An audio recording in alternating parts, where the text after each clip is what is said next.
میفته این هستش.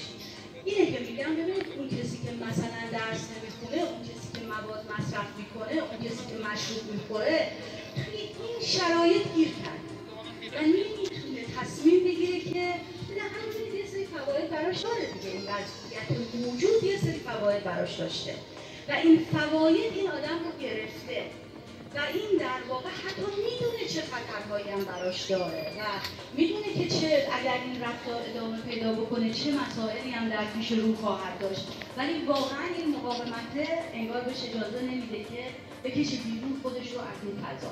و ما میخوایم توی مصاحبه انگیزشی به مراجعمون کمک کنیم که این مقاومت رو کم کنیم، میل به تغییر رو افزایش بدیم.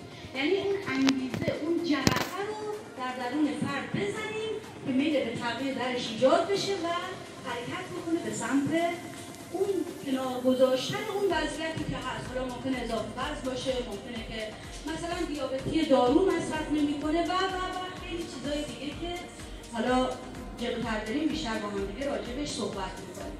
این همون داستان ترازوی تغییره که توی ذهنتون بمونه. ببینید این بنفشه در واقع میشه اون مقاومتی که در فرد هست، اون مقاومت یه ذره بیشتره که توی این استاتوس کو مونده.